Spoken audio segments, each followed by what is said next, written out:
정신을 차려보니 화재로 집과 처자식을 잃고 노숙 생활을 한 지도 1년이 다 되어 가더라고요. 지난 1년을 역이나 공원, 무슨 일이 나도 이상하지 않을 뒷골목을 서성이며 살아왔어요. 근데 저 조씨 총각은 자식을 잃고 저렇게 됐다며? 자식을 잃었다 뿐이게. 저도 한날 한시에 갔다던데 뭐. 조씨는 당직이라 회사에 있다 화를 면했대. 아이고, 아주 속이 말이 아니겠네. 보고 싶어 만날 수도 없으니 얼마나 애가 다를 거야? 보고 싶어도 못 만나는 처지야. 우리도 마찬가지지 뭘. 그래도 주근이랑 산이가 같어? 처음 노숙을 시작했을 때 멋모르고 사정을 물어오는 이들에게 솔직하게 이야기했어요. 발 없는 소문은 천리를 간다더니 어느새 얼굴도 모르는 이들까지 제 사정을 다 알고 저를 딱하게 여겼죠. 처음엔 모르는 사람이 나를 동정한다는 게 유쾌한 기분은 아니었는데 지내다 보니 그래서 더 편한 것도 있더라고요. 사람 마음이라는 게 자기보다 더 사정이 좋지 않은 이에게는 부드러워지거든요. 혼자 넋놓고 앉아있으면 넌지시 소주가 든 물병을 건네주는 이도 있고 빵 한 쪽을 먹으려다가도 반쪽을 나눠주는 이도 있었으니까요. 일단 먹어. 먹어야 살지. 먹어야 그리워도 할 수 있는 거야. 죽으면 다 잊어버려. 저 자식 다 잊고 싶으면 죽으라고. 어떻게 잊어요? 그 사람. 그리고 우리 애들 기억해줄 사람은 살아있어야죠. 그래, 조씨. 난 조씨가 그래서 좋아. 사람이 미련하지가 않거든. 미련한 사람이야 따라 죽네, 가네, 뭐 그런 소리 하는데 죽어서 어디 만난다는 보장이 있어? 살아. 어떻게든 살다 보면 결국 사라지는 게 인생이야. 사람들이 많이 오가는 번화가에 자리를 잡을 생각은 아니었어요. 애초에 노숙할 생각도 아니었고요. 가족들 장례를 끝낸 뒤 오고 갈 곳도 없이 처음엔 혼자 원룸을 구해 지냈었어요. 그런데 그 방에 있다 보니 물에 빠진 것처럼 속이 답답하고 견딜 수가 없는 겁니다. 밤마다 애들과 애들 엄마 생각이 나 잠도 잘 수가 없었고요.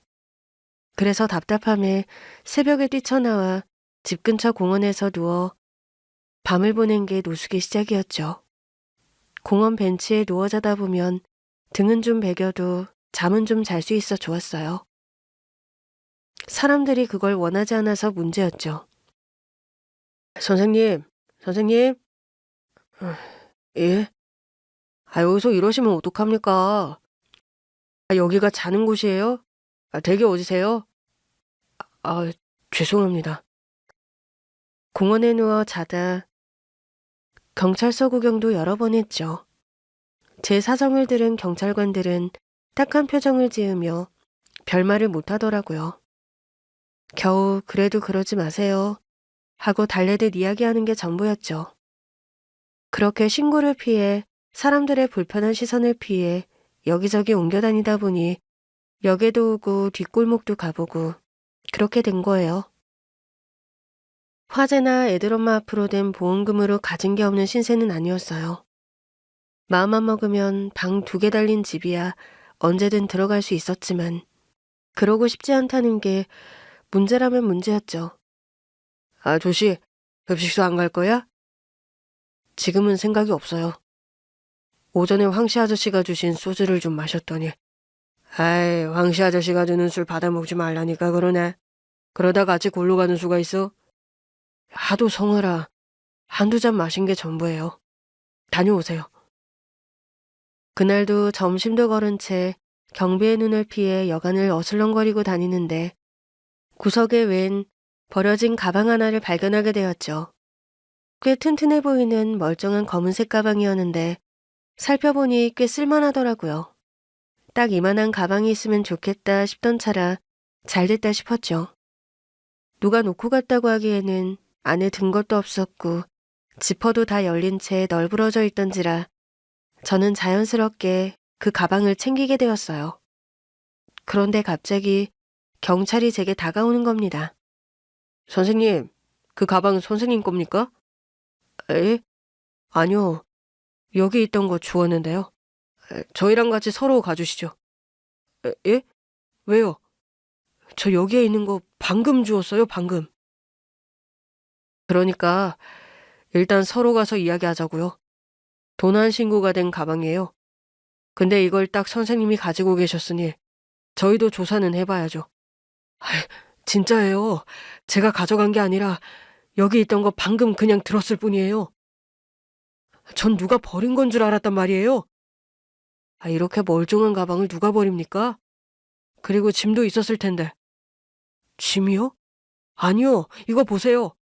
처음부터 이렇게 텅텅 빈 상태였어요. 아무것도 안 들어있었다고요? 신고자분은 안에 노트북이며 고가의 헤드셋을 비롯한 귀중품이 들어있었다고 했는데요. 저는 몰라요.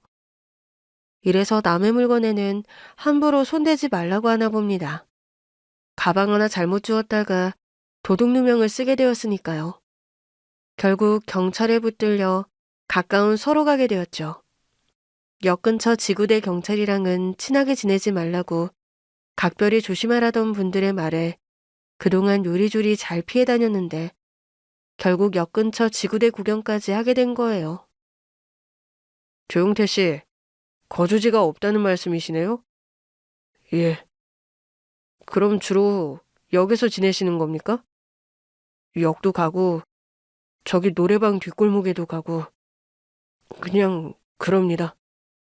아이, 젊어도 너무 젊으신데 왜 벌써부터 그러세요? 도움이 필요하시면 나라에서도 얼마든지 건강하게 지낼 수 있도록 돕고 있는데 도움을 좀 드려요? 아니요. 그보다는 저 좀 그냥 보내주시면 안 될까요? 저 정말 제가 훔치거나 그런 건 아니었거든요. 누가 버리고 간 줄 알았지. 자, 일단은 저희 경찰 중에 한 명이 영년 CCTV 확인하러 갔으니까요. 그때까진 좀 계셔야겠네요. 진짜 저 모르는 일인데. 이거 보세요. 저 가진 거라곤 지갑 하나밖에 없어요. 핸드폰도 뭣도 없는데 노트북이니 헤드셋이니 그런 거 관심도 없고 필요도 없는 사람이에요. 밖에서 노숙하는 사람이 그런 게 뭐가 필요하겠어요? 뭐 갖다 팔 수도 있는 거고. 조사를 하던 경찰의 심드렁한 목소리에 억울해 죽을 것만 같았습니다. 테이블 위에는 제 유일한 소지품인 지갑 하나만 덩그러니 놓여 있었죠. 그때 옆에서 그냥 말없이 지켜보고 있던 젊은 경찰이 제 지갑을 들어 살펴보더라고요. 그런데 갑자기 지갑 속 사진을 보더니 제게 묻는 겁니다. 근데 이 사진은 누굽니까? 와이프랑 애들이요. 그러니까 이 여자가 선생님 와이프라는 말씀이세요? 예. 지갑에 가족 사진 넣어놓고 다니는 것도 문제가 됩니까? 잠시만요. 그러더니 갑자기 주머니에서 자기 지갑을 꺼내 제게 보여주는데 저는 그 사진을 보고 까무라치는 줄 알았어요. 그 경찰이 보여준 사진에 제 와이프가 있는 거예요. 이게 대체 무슨... 제 와이프예요. 예?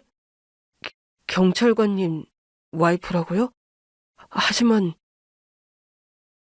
저는 믿기지 않아 제 지갑 속 사진과 그 경찰 지갑에서 나온 사진을 번갈아 가며 보았습니다. 스타일이 많이 다르긴 하지만 얼굴을 누가 가져다 찍어놨나 싶을 정도로 똑같았죠. 다른 경찰들도 보고 사진 도용한 거 아니냐는 말이 나올 정도였죠. 이게 어찌된 일인가 싶어 쳐다보니 경찰관은 심각한 표정으로 어딘가로 전화를 하더라고요. 곧 제 와이프가 올 거예요. 와이프요? 그러니까 사진 속에... 김경희님, 이분 말이 맞는 것 같다는데요. CCTV 확인 결과 이분은 버려진 가방을 들고 살펴보는 게 전부였대요. 버리고 간 사람 인상착의와도 다르고요. 거 봐요. 아니라니까요. 누명은 벗었지만 저는 그 자리를 벗어날 수 없었습니다. 저를 꼭 만나야겠다는 사람이 오고 있다고 했거든요. 경찰의 전화를 받은 여자가 허둥지둥 경찰서로 들어온 건 20분도 채 안 된 시간이었어요. 언니, 언니 어디 있는데요? 언니! 저는 그 여자 얼굴을 보는 순간 저도 모르게 얼어붙고 말았어요. 온몸에 소름이 돋고 뒷골이 쭈뼛 당긴다는 기분이 뭔지 알겠더라고요. 1년 전 제 손으로 보내고 화장까지 마친 아내의 얼굴이 눈앞에 생생하게 살아있었으니까요. 여보, 진정하고 처형을 찾은 게 아니라 처형이랑 결혼했다는 사람을 찾은 것 같다고. 어? 누구? 아, 안녕하세요.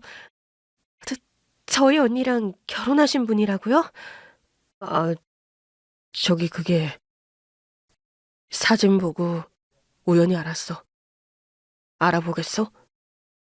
그 경찰은 제 지갑 속 사진을 여자에게 보여주었고 여자는 보자마자 떨리는 숨을 내뱉으며 고개를 세차게 끄덕였습니다. 진아 언니 맞죠? 예, 서진아. 맞아요, 우리 언니 서진아예요. 어딨어요? 우리 언니 어딨어요? 그게 죽었습니다. 예? 1년 전 화재 사고로. 힘겹게 꺼낸 말에 여자는 그 자리에서 다리에 힘이 풀려 주저앉고 말았습니다. 누군가에게 아내의 이야기를 한 것이 무척 오랜만이었어요. 저는 넋이나간 표정으로 쳐다보는 여자의 얼굴을 보고 있자니 기분이 이상하더라고요. 아내의 얼굴을 바라보며 아내의 부고를 전하다니요. 그 여자는 분명 아내와 똑같은 얼굴을 하고 있었지만 찬찬히 뜯어보면 스타일도 풍기는 분위기도 모두 달랐어요. 저는 언젠가 아내에게 들었던 잃어버린 쌍둥이 동생에 대한 이야기를 떠올렸습니다. 정말로 죽었어요? 장난치지 마시고요. 저도 장난이었으면 좋겠어요. 말도 안 돼. 이건 정말 말도 안 돼. 언니? 여보. 진정해, 여보. 어떡해, 여보. 우리 언니 불쌍해서 어떡해. 나 언니한테 미안하다 사과도 못했는데. 나 언니한테 잘못했다 용서해달라고 하지도 못했는데. 여자는 무슨 사연인지 바닥을 뒹굴며 몸부림쳤습니다. 대체 어떤 사연이 있으면 사람이 남편의 직장에서 저렇게 체면도 있고 처절한 오열을 할 수가 있나 싶더라고요. 하지만 그 오열을 듣다 보니 저도 울컥 외면해왔던 괴로움이 다시 고개를 들기 시작했죠. 여자가 자기 남편 품에 안겨 차차 진정할 동안 저는 몇 번이나 흐르는 눈물을 조용히 닦았습니다. 다른 경찰이 조용히 다가와 제게 휴지를 건넸죠. 그러다 차츰 울음소리가 잦아든 여자는 간이 소파에 모로누워 또 한참을 그러고 있었어요. 실은 저희 와이프한테 잃어버린 쌍둥이 언니가 있었거든요. 연락이 끊긴 지가 18년이었는데 그동안 찾으려야 찾을 수가 없어서 경찰인데도 그게 쉽지가 않더라고요. 저도 들은 적이 있습니다. 쌍둥이 동생이 있었다는 사실은 알고 있었어요. 자주 이야기한 건 아니었지만요. 나 때문에 죽은 거예요?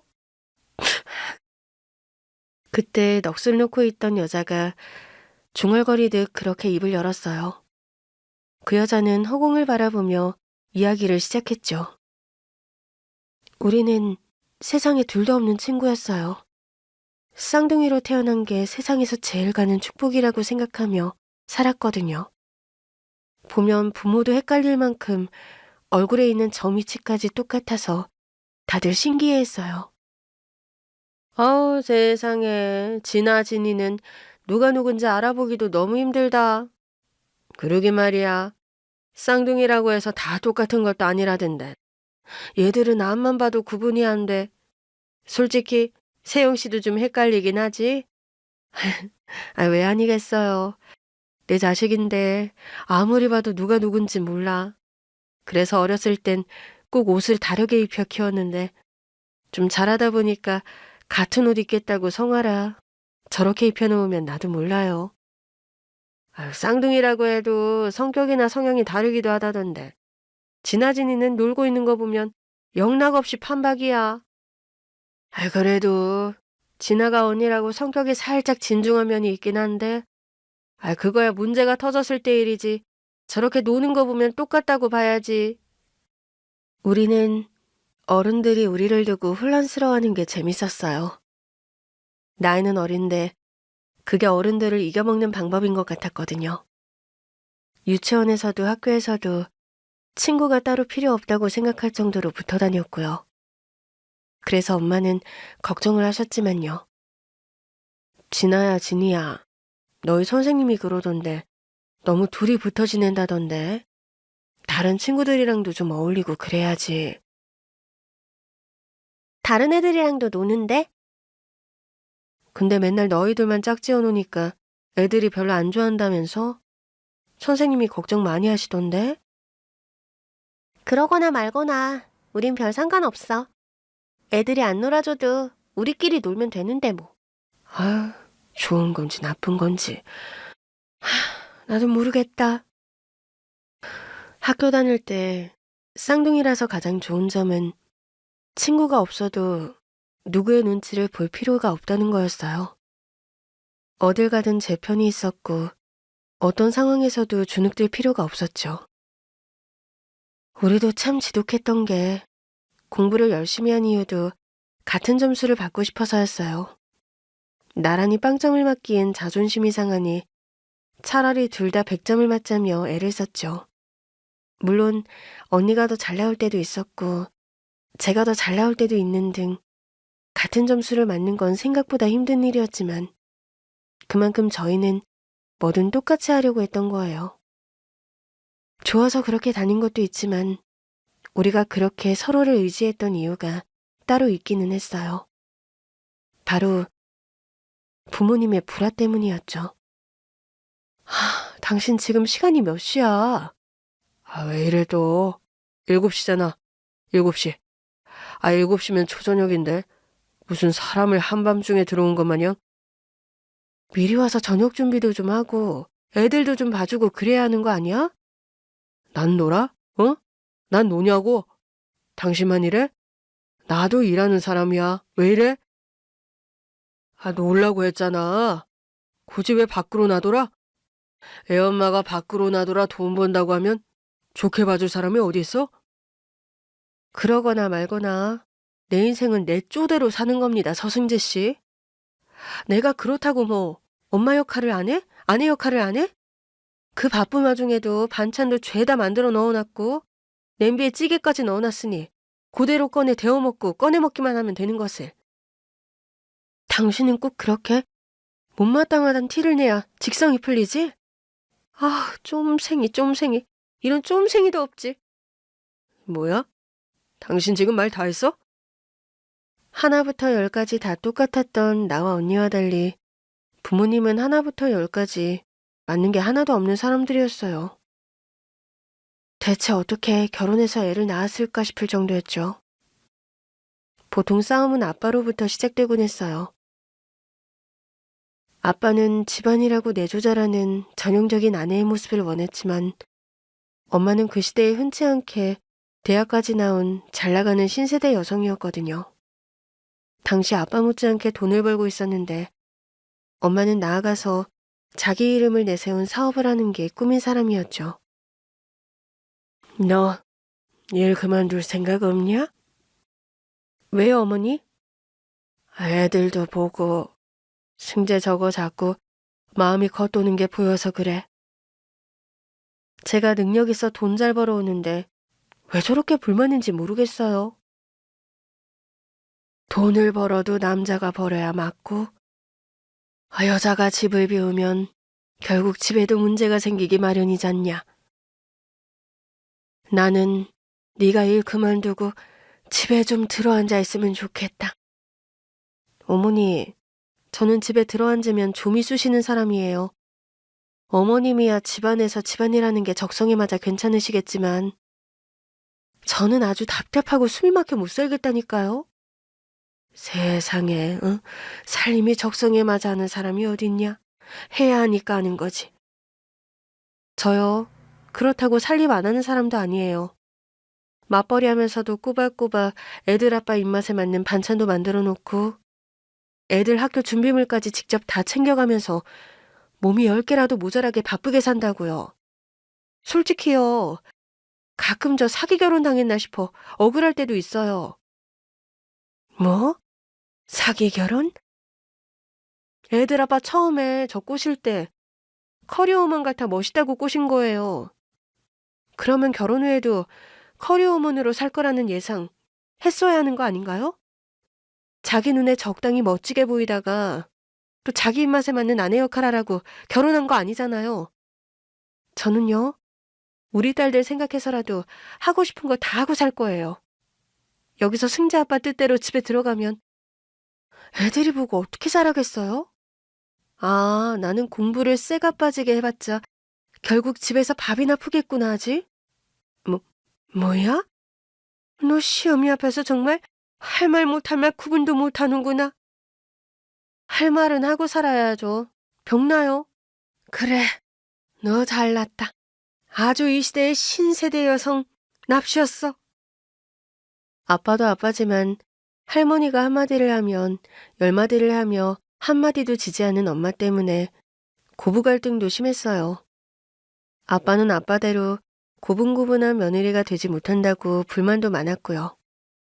싸우려고 작정하면 창밖에서 날아든 파리 하나로도 싸울 수 있는 게 두 사람이었죠.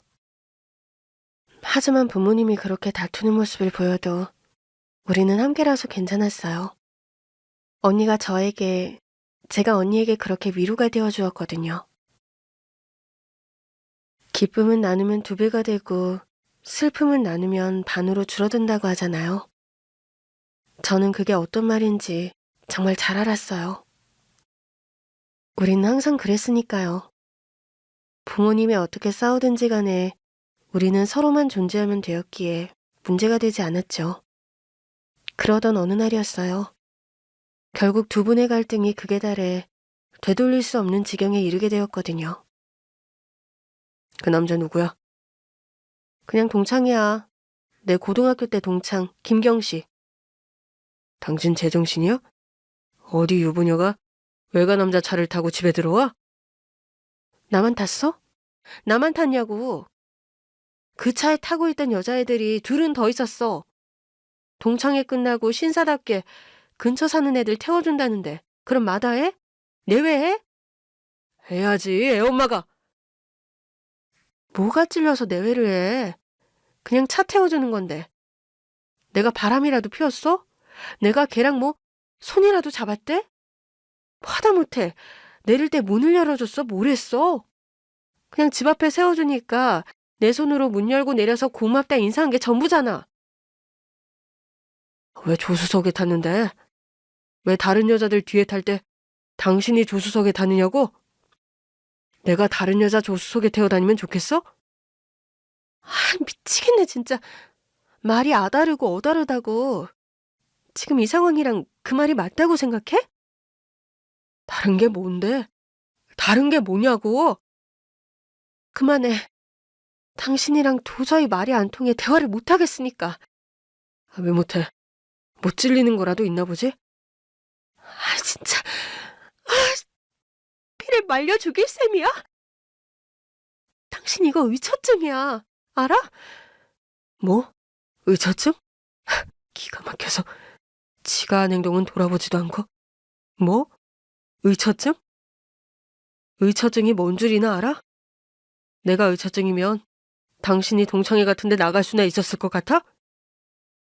다 필요 없고 이혼해. 나 더는 당신 같은 사람이랑 못 살겠어. 뭐? 이혼하자고요, 서승재 씨. 이혼. 이거 봐. 뭐가 있으니 이혼까지 거론하며 회피하려는 거지. 김경식이 그 자식이랑 뭐 썸씽이라도 있었나? 어? 있었냐고? 그날 두 분은 정말 죽일 듯이 싸웠어요.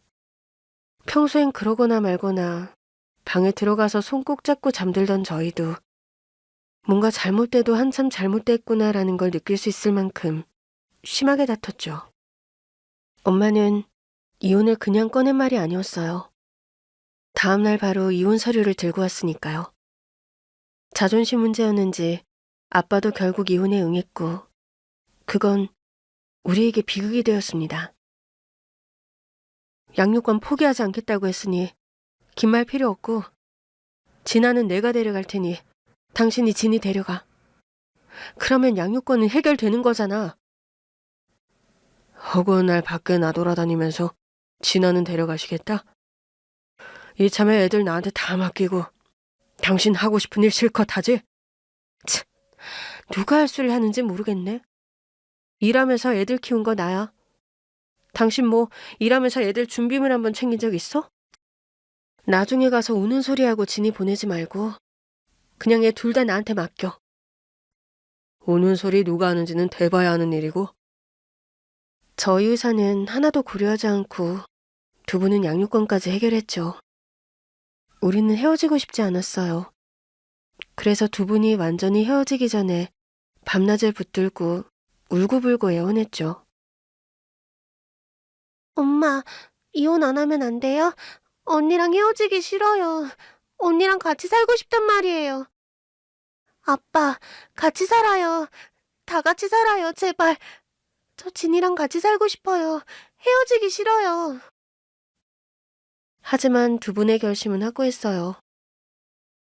엄마는 짐 정리를 하기 시작했고 저희는 이별을 받아들여야만 했죠.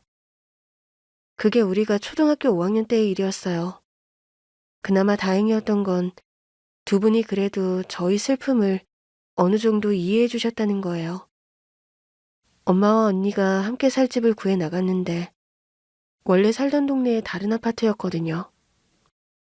마음 같아선 네 아빠 안 보이는 곳으로 훌쩍 가버리고 싶은데 너네가 하도 울어서 어쩔 수 없이 가까운 데 얻은 거야. 앞으로도 그렇게 사이좋게 지내야 돼. 알았어? 덕분에 우리는 서로 다른 집에 살면서도 자주 만날 수 있었습니다. 언니가 전학 갈 필요도 없었고요. 학교가 끝나면 아빠 집이나 엄마 집을 오가며 숙제도 하고 놀다가 각자가 지내던 집으로 돌아가는 삶이 몇 달간 지속되었죠. 한 번씩 허락을 받으면 서로 엄마 집에 가서 자기도 하고 아빠 집에 가서 자기도 하면서 전처럼 지냈어요. 울고불고 했던 시간이 무색하게도 즐거운 시간이었고요.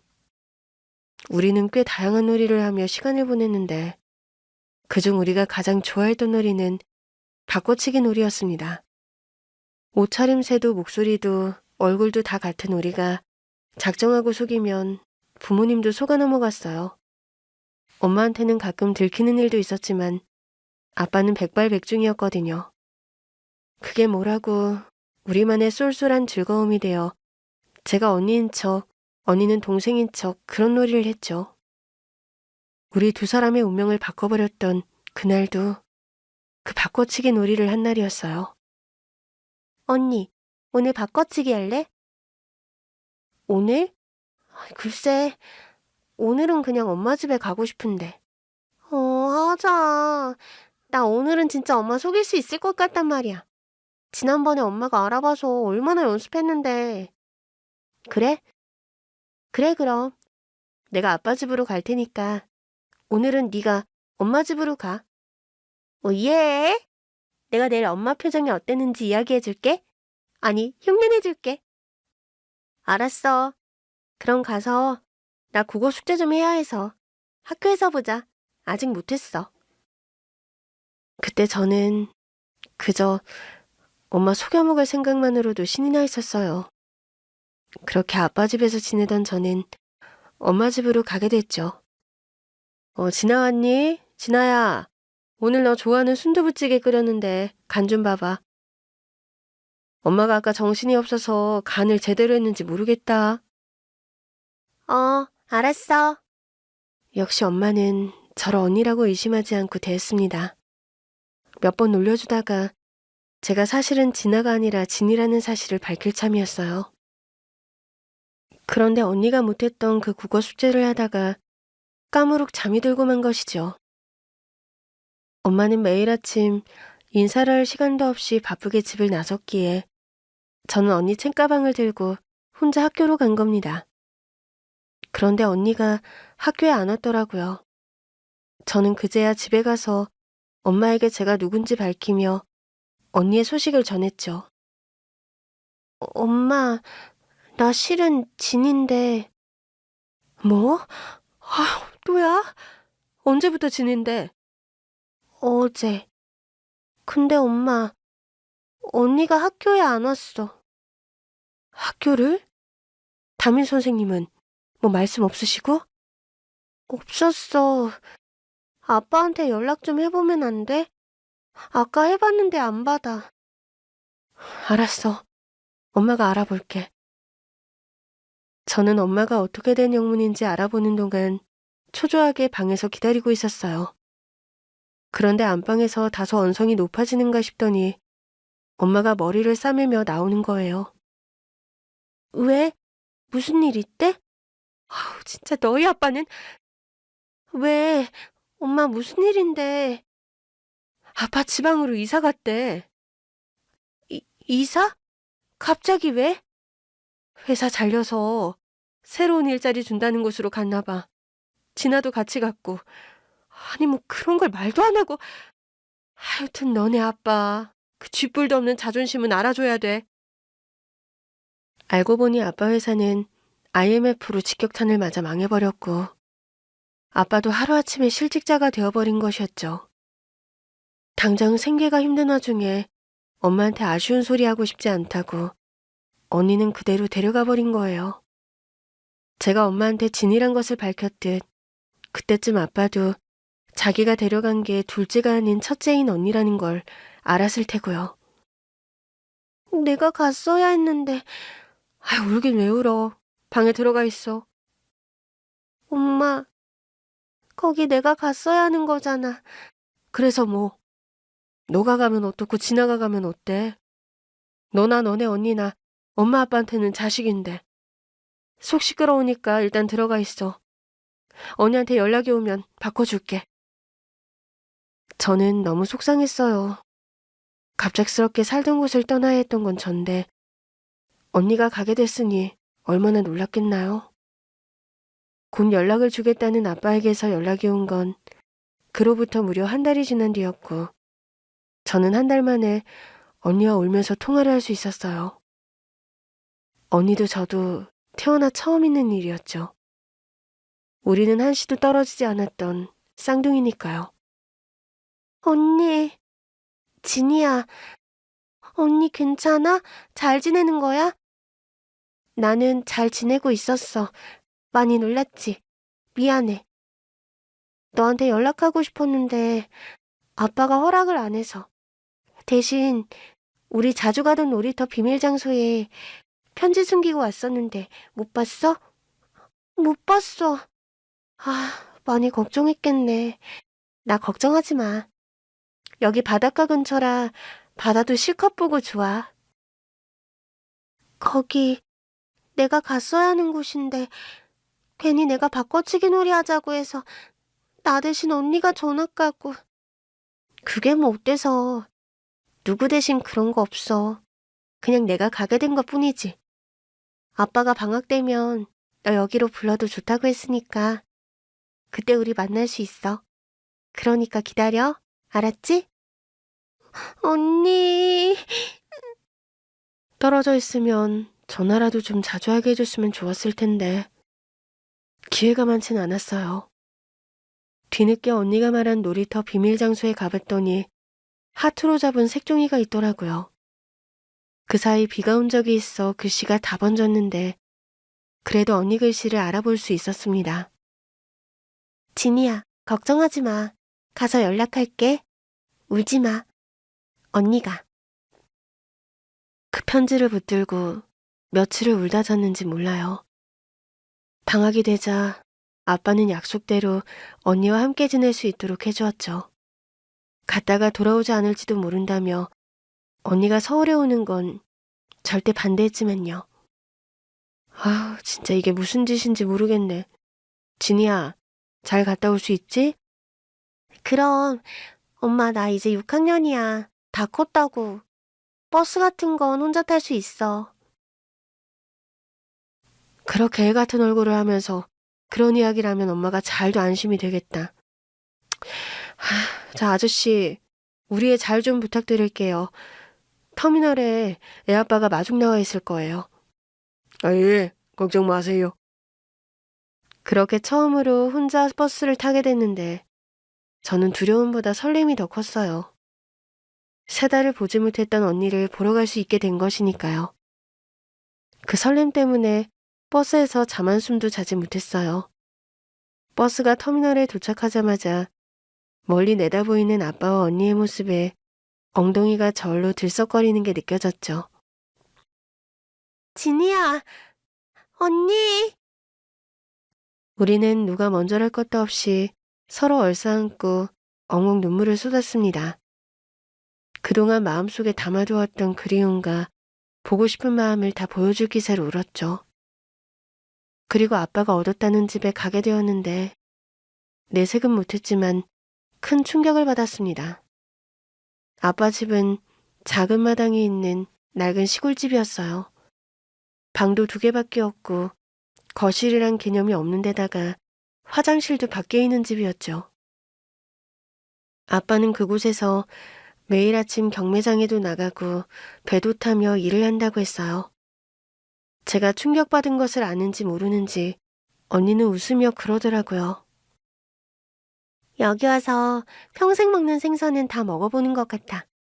아빠가 매일 1~2마리씩 꼭 얻어오거든.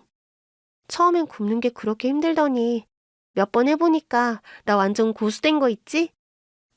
언니, 생선 별로 안 좋아하잖아. 그랬는데 먹어보니까 맛있더라. 나 이제 생선 없으면 밥 못 먹어. 언니는 아무렇지도 않은 표정으로 그런 이야기를 했지만 저는 마음이 편치 않았어요. 그때 바꿔치기만 하지 않았더라도 그곳에서 지내는 사람은 저였을 테니까요. 우풍이 있는 방, 전등을 켜도 낮에 빛이 잘 들지 않는 방, 침대도 놓기 힘들 정도로 작은 방. 그게 다 제 것이어야 했죠. 언니, 내가 남을게. 언니가 올라가. 어? 무슨 말도 안 되는 소리야. 원래 아빠랑 살기로 한 거 나야. 그러면 이 집도 내 집이지. 언니가 가. 아니야. 내가 여기 남을 거야. 쭉 아빠랑 같이 살 거야. 언니. 이미 이 동네에, 학교에, 이곳 삶에 익숙해진 거 나잖아. 너 여기서 적응하기 힘들 거야. 이미 내가 괜찮은데 뭐하러 그래. 하지만 언니, 방이 좁아 그래? 놀이터도 없고 문방구도 없어 보이니까? 학교 앞에 가면 여기도 문방구도 있고 놀이터도 있어. 집이야 좀 낡았지만 뭐 어때? 살다 보니까 살만하더라. 진이야, 나 진짜 괜찮아. 그러니까 너가 엄마랑 살아. 응? 그때 때를 써서라도 언니를 올려보내고 내가 남았어야 했는데 무슨 수를 써서라도 내가 그 집에 남았어야 했는데 살면서 그런 후회를 수백 수천 번을 했어요. 그럴 수 있었는데 하지 않았던 건 저도 욕심이 났기 때문이었죠. 언니한테는 그 집에서 나도 살 수 있겠다고 했지만 엄두가 안 났어요.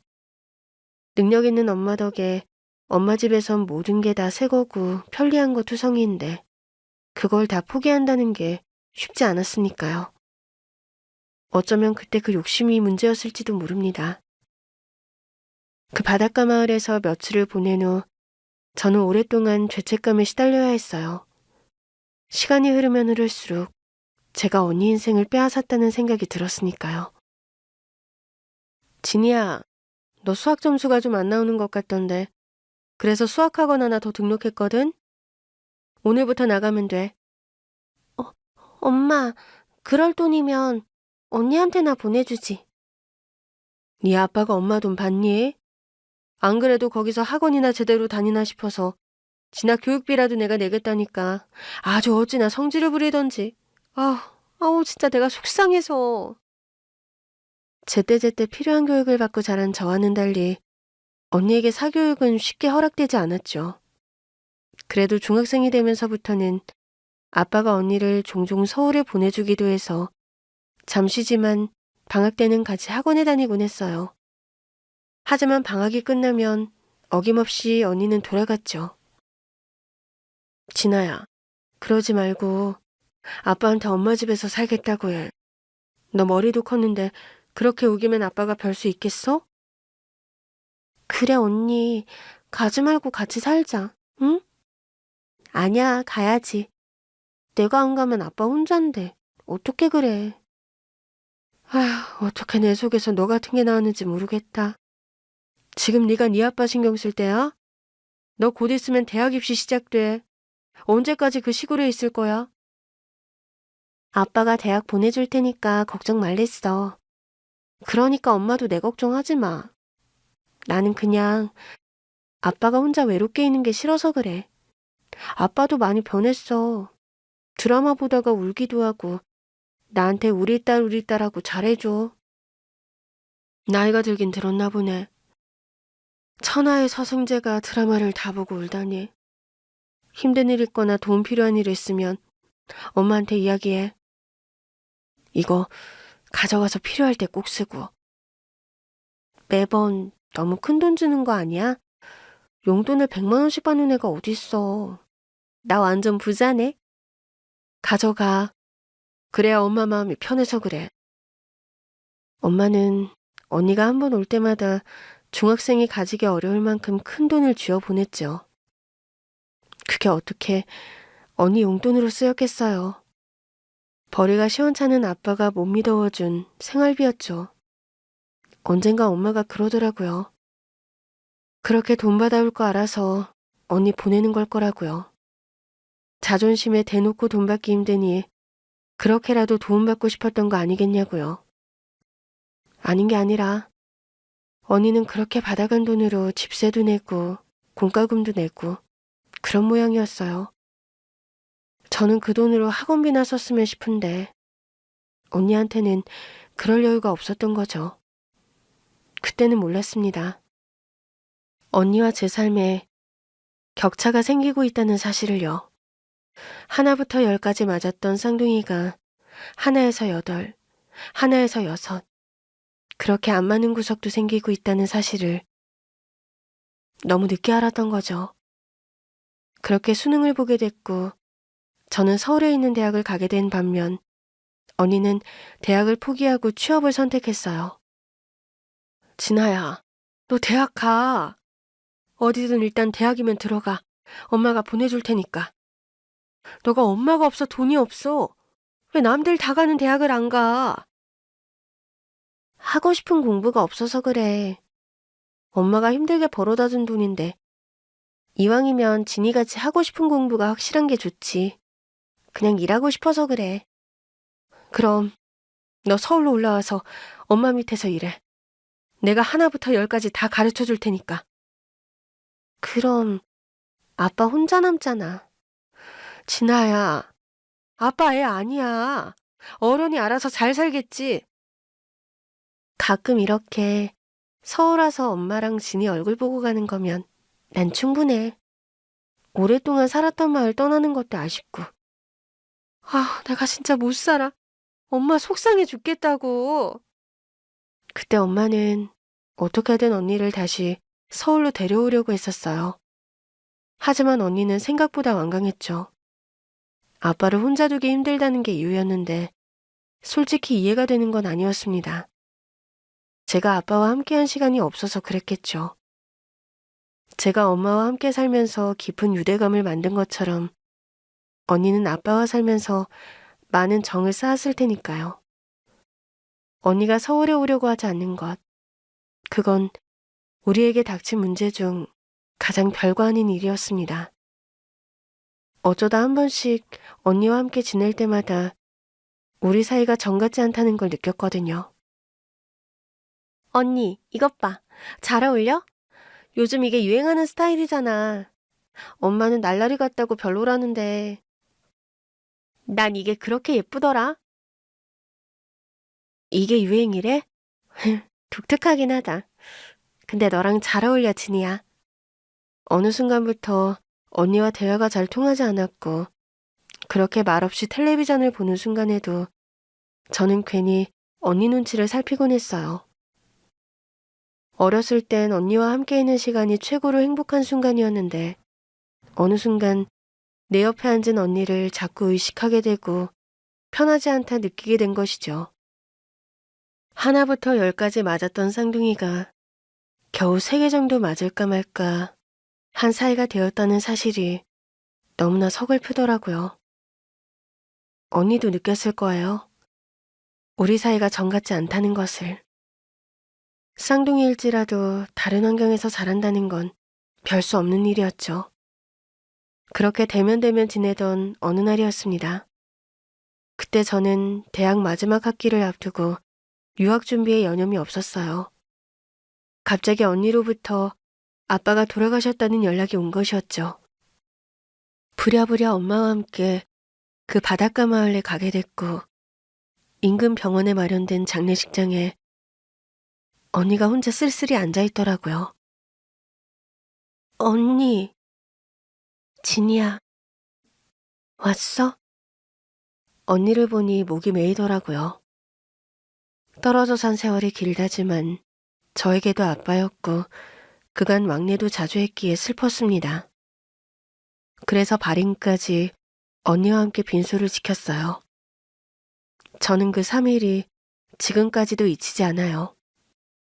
세상에 둘도 없는 내 친구 같았던 또 다른 나 같았던 언니가 저만치 멀어진 줄 알았는데 실은 참 가까이 있었구나. 역시 우리는 쌍둥이구나 하는 마음이 들게 했거든요. 장례를 끝내고 아빠와 언니가 살던 집으로 와 제가 그랬습니다.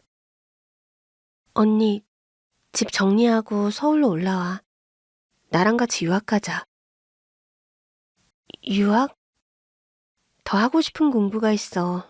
호주에 가려고. 유학은 무슨, 나 영어도 못해. 할 줄 아는 것도 없는데 유학 가서 뭐해. 언니, 그러지 말고 가자. 나 언니랑 같이 있고 싶어서 그래. 진이야, 거긴 내가 가야 하는 길이 아니야. 응?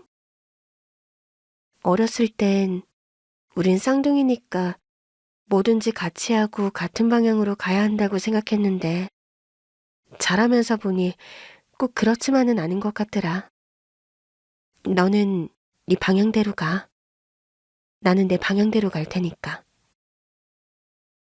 그날 언니는 환하게 웃으며 그렇게 이야기했어요. 100% 진심을 담은 애정어린 표정이었어요. 언니는 이번에도 거절하는구나. 절대 설득당하지 않겠다는 거구나 싶어서 마음을 접었고요. 유학 간 뒤로도 종종 연락을 하며 지냈는데 어느 날 갑자기 연락이 끊겼어요. 엄마한테 물었지만 엄마도 언니의 행방을 알지 못한다고 했고요. 엄마에게 언니는 아픈 손가락이었어요. 떨어져 살아도 엄마 노릇 제대로 한다고 생각했는데 사업하면서 같이 사는 딸만큼만 챙기면 되겠거니 했던 아니란 마음이 언니를 멀어지게 만든 것 같다고 하셨죠. 아빠가 그렇게 무책임하게 살면서 떠나버릴 줄 알았더라면 어떻게 해서든 데려왔어야 한다고 돌아가실 때도 후회만 남기고 가셨어요. 엄마는 엄마대로, 저는 저대로 죄책감을 가지고 산 세월이 18년이에요. 지금도 매일 언니를 생각하면 엄마의 아픈 손가락은 나였을 텐데 그날 바꿔치기만 하지 않았더라도 언니가 그렇게 되는 일은 없었을 텐데 깊은 후회를 하다 잠이 들어요. 내 아내의 동생이자 내게 처제가 되는 그 사람의 말이 끝났을 때 지구대는 찬물을 끼얹은 듯 고요하고 적막했습니다. 누구도 섣불리 말을 얹지 못했죠. 섣부른 위로가 또 다른 상처가 될까 봐서요. 언니한테 가고 싶어요.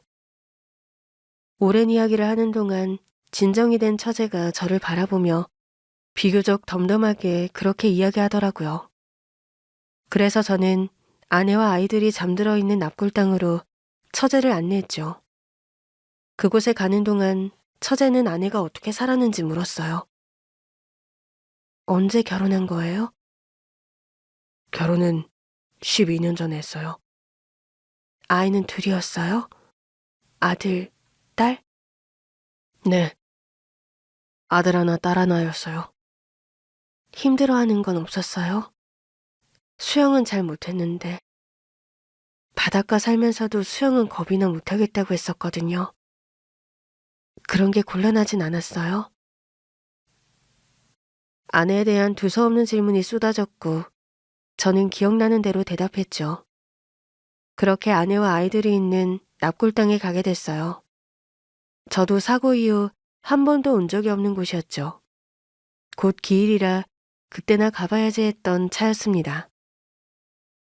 이곳에 오면 아내와 아이들의 죽었다는 사실이 저를 무섭게 덮쳤거든요. 처제는 환하게 웃고 있는 아내의 사진을 보자마자 그대로 주저앉고 말았습니다. 그때 그런 선택을 하지만 않았어도 언니가 이렇게 될 일은 없었을 텐데 나 때문이에요. 다 나 때문에. 나를 얼마나 원망할까? 내가 얼마나 미웠을까? 저는 문득 아내가 했던 이야기가 떠올랐습니다.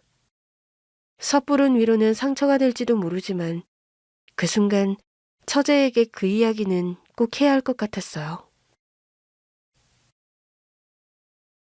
그 사람이 쌍둥이 동생이 있다는 이야기를 한 적이 있어요.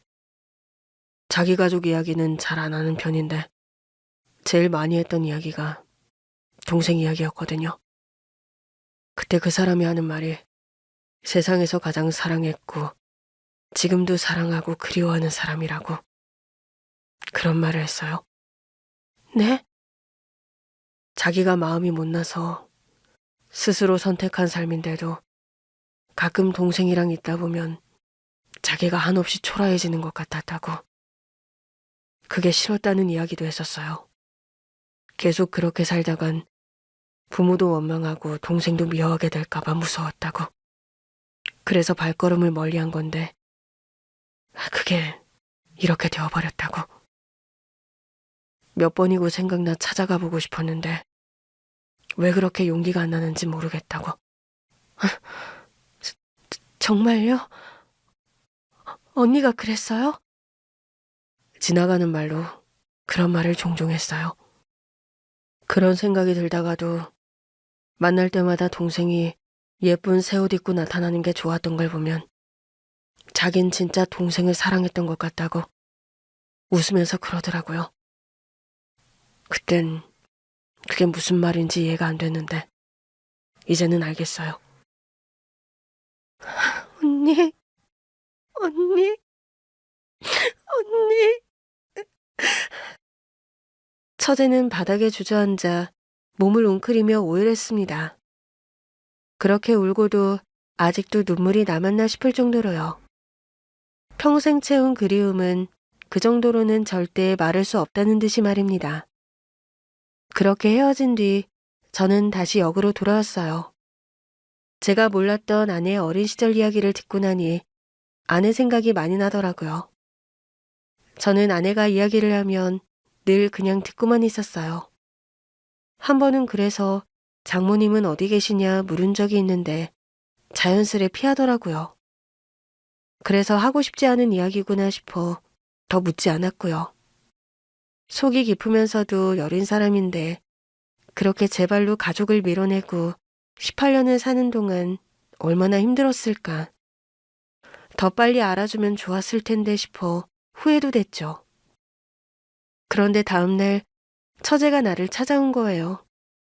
영내에서도 가장 인적이 드문 곳에 몰래 숨어 앉아 있었는데 어떻게 알았는지 잘도 저를 찾아왔더라고요.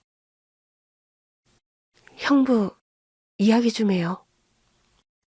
결국 그 말에 이끌려 근처 카페에 가게 됐는데 앉자마자 다짜고짜 저에게 통장을 건네는 겁니다. 이게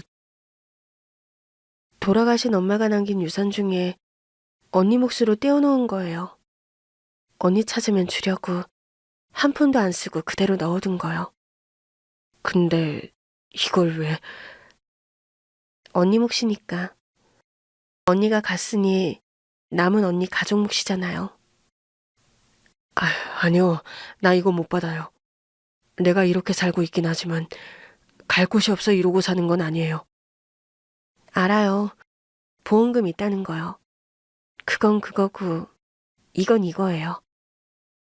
언니랑 떨어져 지낸 지 오래지만 형부분이 딱 기억나는 거 하나 있더라고요. 어렸을 때 언니는 크면 웃는 게 예쁜 사람이랑 결혼하고 싶다고 했었어요. 근데 정신 차리고 보니까 딱 형부가 그렇더라고요. 네? 형부 얼굴 보니 그냥 그런 생각이 들었어요. 언니가 그래도 살아있을 때 형부랑 결혼해 애 둘 낳고 살면서 많이 행복했겠다. 집으로 돌아오지 못하면서도 외롭진 않았겠구나. 부탁 하나만 할게요, 형부. 부탁이요? 언니 위해 그렇게 살지 말고 다시 일어나줘요. 형부 위해 하는 말이 아니라 언니 위해 하는 말이에요. 나는 언니가 저 하늘에서도 슬픈 건 절대 못 보겠어요. 지금 언니가 형부 이렇게 지내는 거 보면 안타까워서 눈도 못 감아요. 제발 다시 일어나서 언니 마음 편하게 먼저 간 사람 미련 없이 이승을 떠날 수 있게 그렇게 도와줘요. 네? 솔직히 말하면 자신은 없었습니다. 아내와 아이들이 그렇게 가고 난 후 삶에 낙이랄 게 없었으니까요. 노숙자로 살든 직장을 다니든 평범한 회사원으로 살든 저한테는 매한가지였어요. 그런데 아내의 얼굴을 한 처제가 저를 바라보며 간곡히 이야기하자 신기하게도 마음이 동요되더라고요. 마치 아내가 나한테 제발 살아달라 애원하는 것처럼 느껴져서요. 해볼게요. 정말이에요? 애 엄마 얼굴로 그런 이야기를 하니 아내가 당해내질 못하겠네. 잘 살아볼게요. 노숙 생활도 적고. 약속하는 거예요? 네? 그 뒤로 저는 원래 다니던 회사에 다시 들어왔어요. 다행히 제 사정을 딱하게 여기고 계셨던 부장님이 오히려 와줘서 고맙다는 말로 저를 받아주셨죠. 아내 기일에는 처제 부부와 함께 보냈고요. 노숙 생활은 1년뿐이었는데 집에서 먹고 자는 일이 아직도 어색합니다. 그래도 딱 하나 변화가 있다면 집에 있다고 해서 숨이 막히고 뛰쳐나가고 싶다는 생각은 들지 않는다는 것이었어요. 차츰 그렇게 변해가는 거겠죠. 언젠가는 아내와 아이들의 사진도 눈물 없이 보는 날도 오리라 믿습니다.